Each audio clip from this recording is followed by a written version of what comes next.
Boa tarde, estamos ao vivo com mais uma live do Centro Espírita Fabiano de Cristo e hoje teremos palestra com o expositor Carlos Mendes e o tema é Bem-aventurados misericordiosos. Aqui, então.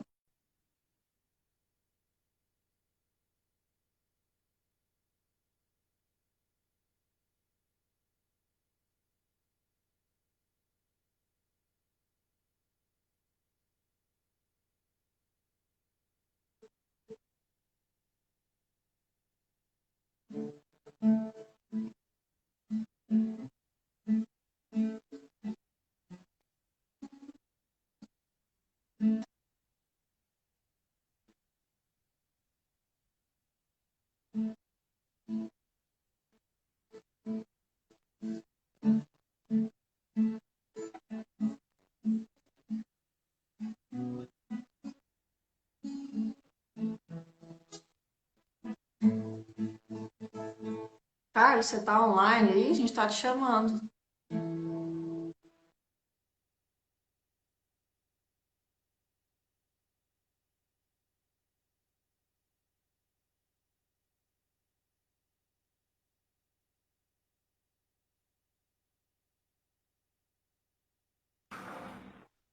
Aí. Agora estou. Então tá bom. Tudo bem? Bem, você? Tudo bom. Tá muito perto hoje? Não, hoje está bem enquadrado. Então, tá bom. Então vamos lá, né? Então vamos lá. Jesus possa nos abençoar, envolver para que possamos, reunidos com todos os nossos irmãos, criarmos essa atmosfera de entendimento, de paz, de compreensão das suas falas, né? Porque nós, na nossa pequenez, vamos tentar aqui entendermos um pouco do Evangelho de Jesus. Porque quando ele faz a construção do Sermão da Montanha, ele vai subindo cada degrau, cada bem-aventurança, bem-aventurados os aflitos, os puros de coração, e eu entendo esse degrau que é o bem-aventurados os misericordiosos, é uma parte importante para o nosso desenvolvimento, né? Quando estudando, me veio à mente aquela passagem com Pedro, onde eles estavam no mar, e as ondas se tornaram então mais furiosas, o vento mais forte, e a embarcação então balançava muito, e não que de repente já era noite e eles então começam a ver uma luz aproximando deles. Então o espanto e o medo toma conta, e eles começam a questionar se aquilo ali é um fantasma, o que que é, ou é a morte, até que Jesus, já mais próximo, fala para eles: sou eu, Jesus, tenham bom ânimo. Bom, então eles acalmam, e Pedro, então, vendo Jesus caminhando sobre as águas, aí ele questiona: mas, mestre, se tu podes, eu também posso. Jesus pega e convida ele para que ele, então, venha ao encontro de Jesus. Pedro, então, desce do barco e começa a caminhar, mas com os ventos mais fortes, né? A turbulência da água faz com que ele volta para ele, perde a sua fé e começa a afundar. E aí ele grita para o mestre: mestre, me socorre, estou afogando. Aí Jesus vai dar a mão a ele, conduz ele para dentro do barco, e diz: homem de pouca fé. Bom, o que essa história, o que essa passagem de Jesus tem de tão importante para nós, né? Que a nossa condição é essa de Pedro. Muitas vezes nós conversamos com Jesus, acreditamos na sua fala, mas quando começamos a caminhar, nós nos afogamos nas turbulências do dia a dia, do nosso cotidiano, das nossas imperfeições, e começamos a afogar nas nossas mágoas, nas nossas tristezas. Então, esse já é assim, um primeiro alerta. Porque é, é, buscando dentro do Evangelho segundo o Espiritismo, há uma passagem interessante do Espírito da Verdade, quando ele traz para nós uma mensagem, no capítulo 6, que ele diz o seguinte: eu peguei só uma frase que eu acho que ela me chamou muita atenção. onde ele diz que nós temos que crer, amar e meditar as coisas que são reveladas. Crede, amar e meditar nas coisas que vos são reveladas. Não misturei o joio ao bom grão, as utopias às verdades. Espíritas, amai-vos, desde o primeiro ensinamento.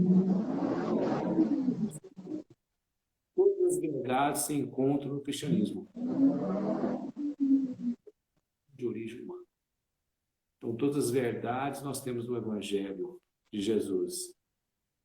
E quando ele nos convida a amar, mas ele nos convida também a instruir, porque sem a instrução, eu até colocaria, isso eu para discutir com o Espírito da Verdade, mas colocaria a instrução primeiro, porque sem a instrução, esse amar, ele vem munido de uma carga de egoísmo e nós acabamos não sabendo como é amar. E dentro do capítulo que nos compete, Bem-aventurados misericordiosos, eu fixei numa parte que eu acho de suma importância para o nosso entendimento, que é quando Jesus nos chama a atenção para o reconciliar com os vossos adversários. E nesse reconciliar, antes de nós falarmos um pouco do reconciliar, a gente precisava de entender o que é misericórdia, né? Porque misericórdia segundo o dicionário, é dó, é compaixão, é piedade, é um ato concreto de manifestação de sentimento, né? De indulgência, de graça. A etimologia da palavra misericórdia, que ela vem do latim, miseratio, né? Que é compaixão, que é mais cordis, né? Cordis em latim é coração. Então seria o coração compadecido, um coração misericordioso. E é interessante que quando Jesus fala de coração misericordioso, ele está falando aquele que bem-aventurados misericordiosos, porque ele alcançará misericórdia. Então nós vamos alcançar misericórdia. Que misericórdia que nós vamos alcançar? É a misericórdia de Deus ou a nossa própria misericórdia? O Jung traz uma fala muito importante aqui para a nossa compreensão. Ele diz o seguinte: que eu faça um mendigo sentar à minha mesa, que eu perdoe aquele que me ofende e me esforce por amar, inclusive o meu inimigo, em nome do Cristo. Tudo isso, naturalmente, não deixa de ser uma grande virtude. O que eu faço ao menor dos meus irmãos é ao próprio Cristo que eu faço. É isso? Mas o que acontecerá se eu descubro que, porventura, o menor, o mais miserável de todos, o mais pobre de todos os mendigos, o mais insolente caluniador, o meu inimigo reside dentro de mim. Sou eu mesmo. E eu preciso da minha esmola, da minha bondade, e que eu mesmo sou o inimigo que é necessário amar. E que eu mesmo sou o inimigo que é necessário amar. Então, quando Jesus nos traz o bem-aventurados misericordiosos, que alcançarão misericórdia, misericórdia de quem que eu vou alcançar? Normalmente nós passamos ela para Deus, mas não buscamos compreender toda a extensão do ensinamento de Jesus. E essa fala do Jung, ela nos remete para dentro de nós. E ao nos remetermos para dentro de nós, eu me questionei, eu teria 3 situações de reconciliação. Da mesma forma que eu devo amar a Deus sobre todas as coisas e ao próximo como a mim mesmo, eu devo reconciliar, instruí-vos, o segundo mandamento. Então eu devo reconciliar com quem? Com quem primeiro que eu devo reconciliar? O primeiro adversário, quem que é o meu primeiro adversário? É esse que eu digo que eu busco, mas eu estou sempre distante, senão o Pai. Qual é a minha relação com Deus? O que eu venho trazendo hoje? O que eu tenho buscado nessa figura, nessa conceituação? As religiões procuram conceituar a Deus, eu também procuro conceituar a Deus, né? O próprio dos Espíritos, quando traz ali as grandes virtudes de Deus. Nós ainda buscamos uma definição para Deus, como se Deus pudesse ser definido. Tá? Nós ainda vemos no Deus uma coisa abstrata, como se ele fosse uma pessoa distante, como se ele fosse uma criatura distante da sua criação. Qual é essa relação? E aí nós questionamos as atitudes de Deus, né? Por que dessa pandemia? Por que de governos tão desgovernados? Por que parentes, colegas, amigos tão difíceis de convivência? E nós continuamos a nossa reclamação sem uma identificação com a obra do Pai, sem uma identificação com esse reino de Deus. Então, o primeiro reconciliar que eu vejo, que eu sinto, é a nossa necessidade de reconciliar com Deus. É a nossa convivência. Quando Jesus nos traz no Sermão da Montanha, ora, vós sendo maus, saber dar boas coisas ao vosso filho, quanto mais vosso Pai que está no céu. Ele não falou quanto mais vosso Deus que está no céu. Quanto mais vosso Pai que está no céu dará boas coisas àquele pedido. Antes dessa fala, ele pergunta qual pai que o filho pede peixe, ele dá uma cobra, que pede pão, ele dá uma pedra. Ora, se nós que somos maus sabemos dar boas coisas aos nossos filhos, e Deus, o que ele vai nos dar? Então, fica aí a primeira mensagem de reconciliação. Se nós não reconciliarmos com esse Pai, percebemos que Ele é justo e bom, que Ele é um Pai amoroso, que Ele está presente em nossas vidas constantemente. Ele não é um Pai, Ele não é um Deus de mortos, Ele é um Deus de vivo, de atuante. Só que nós não queremos entender a sua obra, queremos viver, que eu entendo aí, então, a segunda mensagem, né? Que a segunda, reconciliar. Eu preciso de reconciliar com quem? Eu preciso de reconciliar comigo mesmo. É o que Jung está dizendo, né? Eu mesmo sou o inimigo que é necessário amar. Que eu sou o inimigo que preciso reconciliar. Joana de Anjos nos diz o seguinte: o ser psicológico, o ser humano, é muito complexo em face das nossas heranças evolutivas que carregamos. Nós misturamos ansiedade, insegurança emocional com prazer, acomodação afetiva. Nós fazemos uma mistura, nós fazemos uma salada. Nós, na essência, não nos conhecemos, porque nós carregamos uma herança muito grande, de várias evoluções. E nós não somos uma máquina complexa, né? Nós costumamos dizer que o meu espírito e não o meu corpo, o próprio meu corpo, que eu sou um co-criador em um mundo menor, né? Que até então eu venho construindo o meu corpo dentro de um instinto, né? E na medida que a gente vai caminhando, nós vamos criando e formando o nosso corpo já mais consciente da nossa construção. O nosso corpo retrata o que nós somos. Não retrata o nosso espírito, porque eu sou o espírito, o nosso corpo retrata o que nós somos. Toda a minha carga emocional, psicológica, tudo que eu trago, tudo que eu carrego.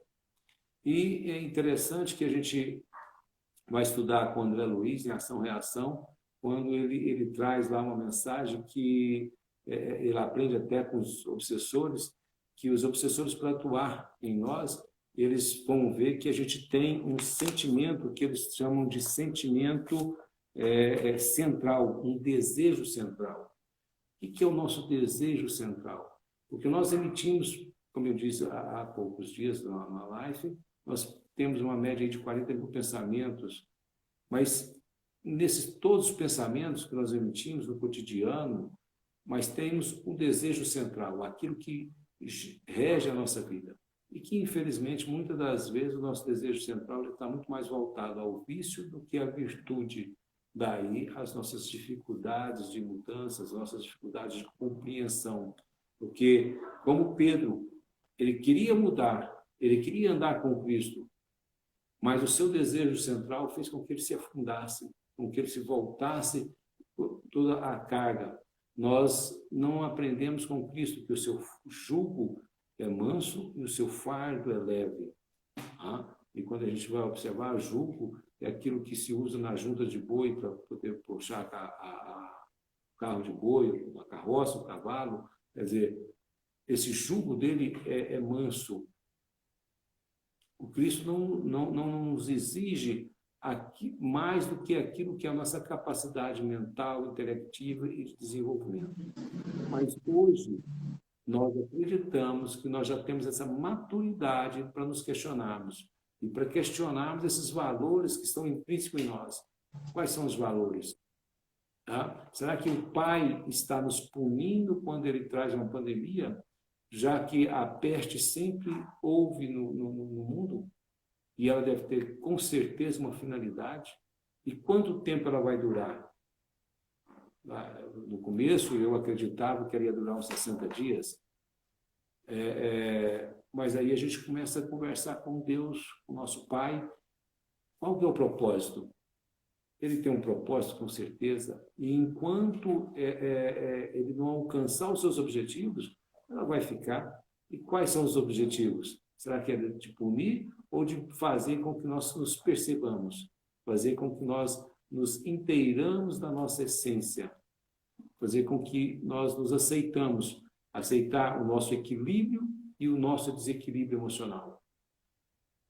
E ao aceitarmos, nós começamos a fazer um trabalho conosco mesmo. Aquele trabalho que na administração a gente diz o seguinte, vou fechar um balanço. Se eu fechar um balanço agora, eu posso desencarnar?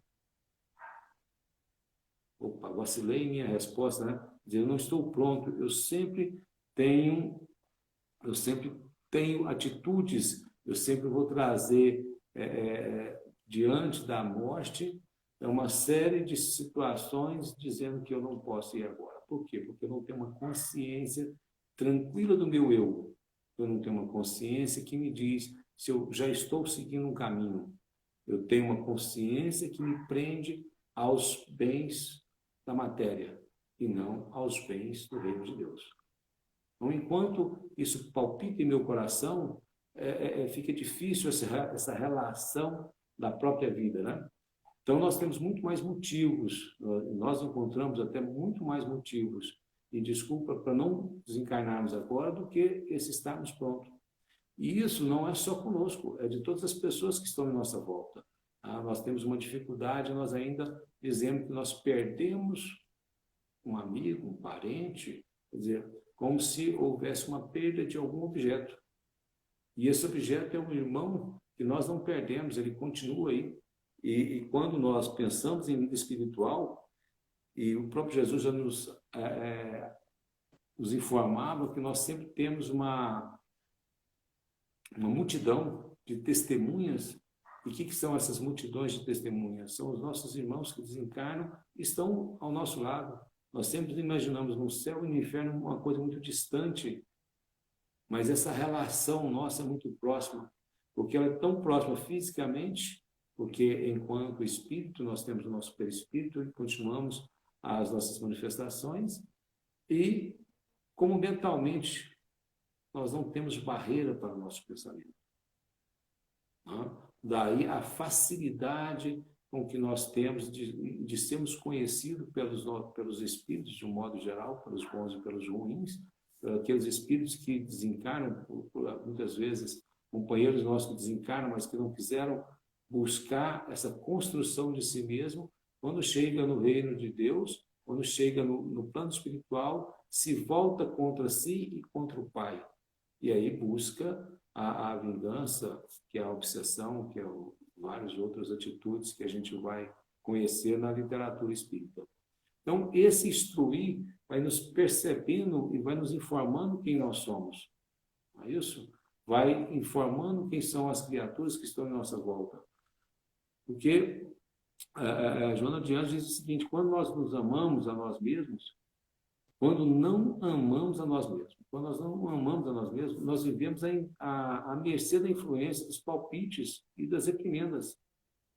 O que são os palpites? Aquilo que o Espírito da Verdade falou, os erros encontrados dentro do cristianismo são frutos do homem. São nós, homens, que colocamos os vários erros, criamos os vários tabus, criamos as várias situações de reprimenda que, na realidade, não é obra do Cristo, não é obra de Deus. Então, se nós não amamos, nós estamos à mercê. Mas Quem se ama, imuniza-se contra as mágoas, imuniza-se contra as influências. Quem se ama, guarda serenidade perante as acusações. Quem se ama, desapega das exterioridades como condição para o bem-estar. Quem se ama, foca nas soluções, nos valores, cultiva indulgência com o semelhante e consigo mesmo. Tem prazer de viver e colabora espontaneamente com o bem de todos e de tudo. Quem se ama está sempre pronto a trabalhar. Quem se ama está sempre pronto a entender e vivenciar esse reino de Deus, esse reino de Jesus. Então, nós devemos, sim, aprender com o Espírito da verdade, o Espírito de verdade, instruí-vos, nós precisamos de entender, nós precisamos de reconciliar com a nossa consciência e reconciliar também com Cristo. Reconciliar com a consciência é reconciliar com Cristo. Reconciliar com Cristo nos remete a reconciliar com a nossa consciência, porque o Cristo é o seu caminho, da verdade, da vida. Será que estamos caminhando realmente para a vida? Da verdadeira vida? Onde está o nosso caminhar? E caminhar, andar com Cristo, é cumprir a tarefa do dia a dia com alegria. É sempre estarmos prontos para qualquer que seja a situação de constrangimento, nós vamos estar sereno. Andar com Cristo é meditar, é orar, estarmos em sintonia com o Pai, estarmos em sintonia com os nossos irmãos, e nós vamos ver por diversas vezes, por diversas condições, o Cristo ele sobe ao monte para orar, ele sobe ao monte para meditar. Ele que já era eu sou, ele já era, ele já tinha toda essa maturidade psicológica de consciência, ele que eu e o Pai somos um, essa perfeita identidade com o Pai, ele sempre tinha um tempo para dedicar essa comunhão com o Pai. E ele dizia o seguinte: o Pai trabalha incessantemente e eu também. E nós trabalhamos incessantemente. Só que, movimento por movimento, segundo Emmanuel, o inferno, né, que é o umbral, está cheio. Não basta movimentar por movimentar, carregar ou levar alguma coisa, ou construir alguma coisa. Nós precisamos de o que é que nós estamos construindo, qual é a nossa parte da construção, o que nós estamos colaborando com o todo, que colaborando com a nossa casa. E quando a gente fala de casa, quer dizer, nós logo pensamos, não, onde eu estou aqui agora, na minha casa, na minha residência, no meu lar. Mas o nosso corpo é a casa do nosso espírito.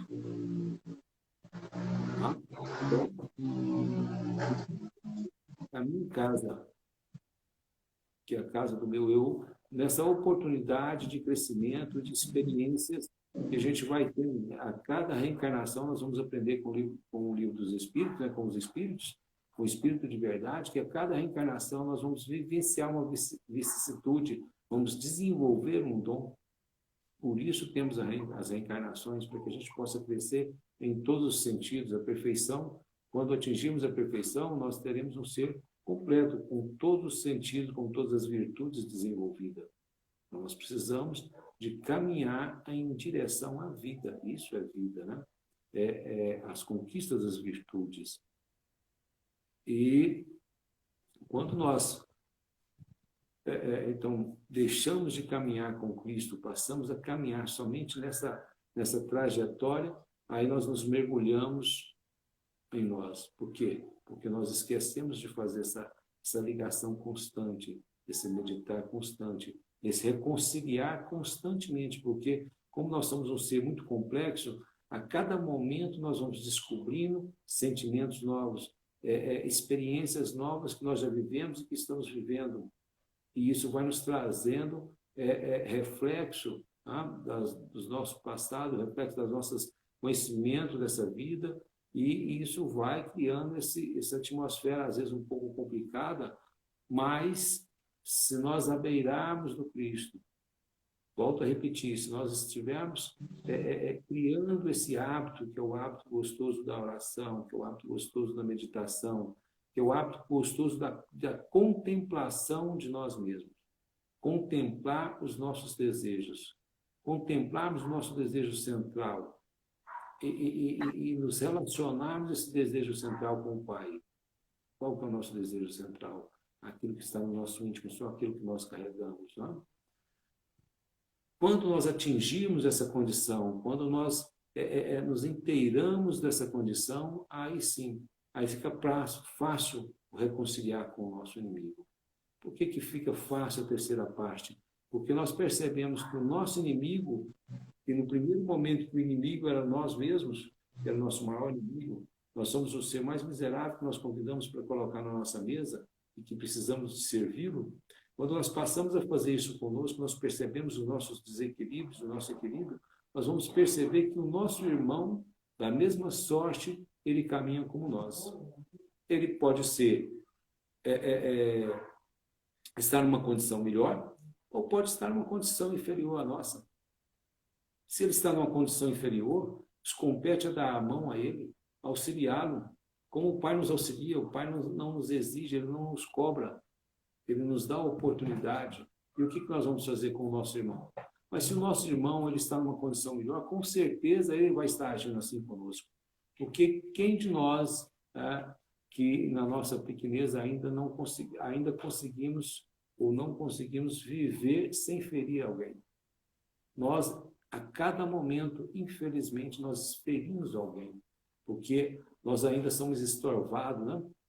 Nós ainda não temos uma serenidade, nós não temos um equilíbrio. Com essa falta de equilíbrio, nós estamos equilibrados num momento, desequilibrados no outro, e nesse altos e baixos nós vamos estar sempre ferindo alguém.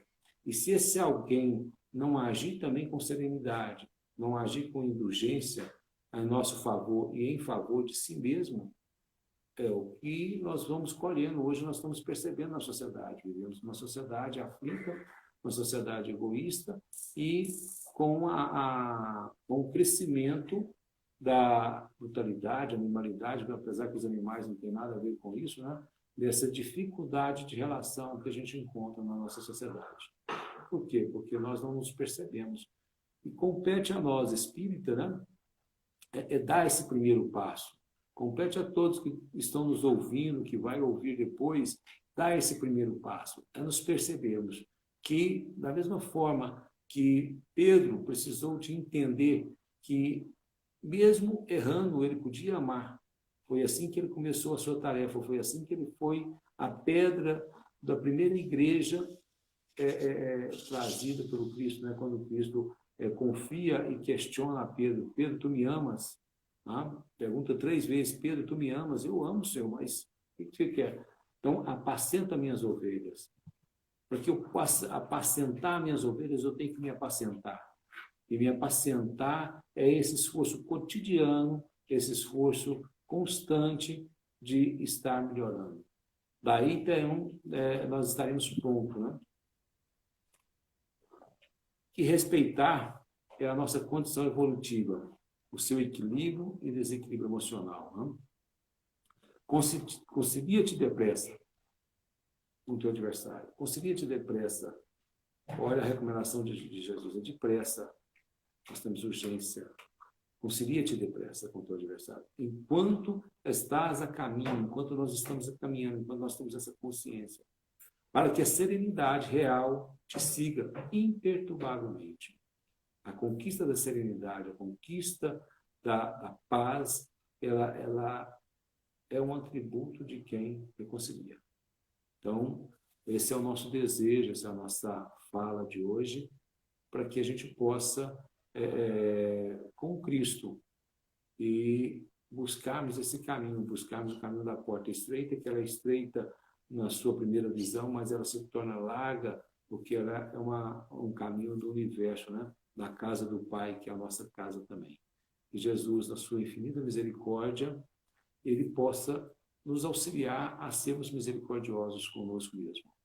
Nós rogamos a bênção, a paz a todos, nós rogamos saúde e queremos, nesse momento, com essa vibração de reconciliar, nós voltarmos os nossos pensamentos para Jesus. Percebemos a sua figura próxima a nós e percebemos como ele percebeu que dele saía uma virtude, que nós possamos perceber que de nós também sai uma virtude nesse momento, de gratidão ao Pai, por tudo que Ele tem nos dado. E que essa gratidão, Senhor, possa estender aos nossos irmãos que navegam nesse planeta nesse momento, longe de Ti, que ainda não Te encontraram, que ainda não Te sentem. A esses irmãos, Senhor, que se encontram no leito de dor e muitas vezes revoltado por não Te entender, por não Te compreender. Abençoe, Senhor, a todos esses irmãos, que nós, da nossa sorte, possamos estar vibrando e amando a cada um, com muita paz, e assim seja.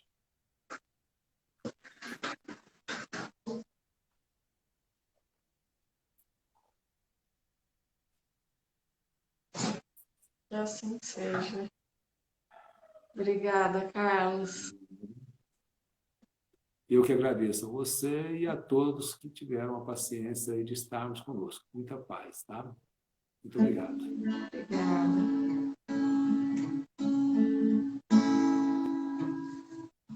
Maria de Nazaré, Maria me cativou, fez mais forte a minha fé, o Filho me adotou. Às vezes eu paro e fico a pensar, sem perceber me vejo a rezar, meu coração se põe a cantar pra Virgem de Nazaré. Menino que Deus amor escolheu, pra Mãe de Jesus, o Filho de Deus, Maria que o povo inteiro elegeu, Senhora e Mãe do céu. Ave Maria, Ave Maria, Ave Maria, Mãe de Jesus. Maria que eu quero ver, Maria do puro amor, igual a você ninguém, Mãe pura do meu Senhor. Em cada mulher que a terra criou, traço de Deus Maria plantou, mundo encontrar a paz. Maria que fez o Cristo falar, Maria que fez Jesus caminhar, Maria que só viveu pra seu Deus, Maria do povo meu. Ave Maria, Ave Maria, Ave Maria, Mãe de Jesus. Ave Maria, Ave Maria, Ave Maria, Mãe de Jesus. Agradecemos então a presença de todos. Gostaria de lembrar vocês que todo domingo está tendo aulinha de evangelização infantil no canal do Evangelização Espírita Infantil Cefat. Todos os domingos às 9 horas da manhã. Amanhã a gente vai ter uma aulinha sobre maledicência. Então, quem tiver aí suas crianças, podem acessar o canal do YouTube que vai ter uma aulinha para eles. E nosso próximo encontro, então, aqui no Instagram será terça-feira às 20 horas. Então, bom final de semana a todos e fiquem com Deus.